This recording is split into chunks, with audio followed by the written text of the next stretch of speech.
Dictation start होगी 3 second बाद। Start. महोदय, राष्ट्रपति ने अपने भाषण में राजभाषा आयोग की रिपोर्ट के संबंध में कहा है कि हम सदस्यों की राय लेकर भाषा संबंधी कोई नीति घोषित करेंगे। मैं समझता हूँ कि भाषा का प्रश्न इतना जटिल नहीं था जितना कि उसको बना दिया गया है। इस जटिलता को लाने में जहाँ उन लोगों का हाथ है जो सरकार में नहीं हैं, वहाँ इसमें भारत सरकार की भी बड़ी जिम्मेदारी है। मुझे वह दिन याद है जब मैं छोटा था और देश गुलाम था।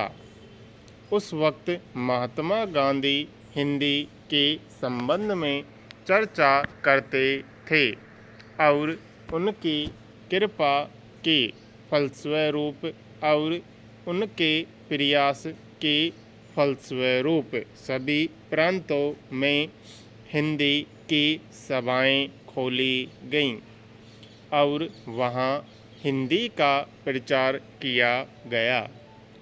उस समय हम अंग्रेज़ों के गुलाम थे और अंग्रेज़ों ने ही हमारी राजभाषा अंग्रेजी घोषित कर रखी थी। तब हम अंग्रेजी से दूर थे और हिंदी के निकट थे। लेकिन आज जब हमारी अपनी सरकार है, अपना शासन है, हम हिंदी से दूर होते चले जा रहे हैं। एक समय था जब देश में हिंदी के संबंध में एक मत था। जब देश स्वतंत्र हुआ उस समय हिंदी के संबंध में घोषणा हो जानी चाहिए थी, लेकिन उस समय सरकार चुप हो गई। अब जो देर हो रही है, इससे भाषा संबंधी समस्याएं बढ़ती जा रही हैं। मैं नम्रता के साथ सदन के सदस्यों के सम्मुख यह निवेदन करना चाहूँगा कि कितनी विचित्र स्थिति है कि आज हमको अंग्रेजी भाषा का मोह पैदा हो रहा है। आज हिंदी देश की मुख्य भाषा है, इसमें कोई दो मत नहीं हो सकते। यह सबसे अधिक बोली जाने वाली भाषा है। आज इसका विरोध बढ़ता जा रहा है।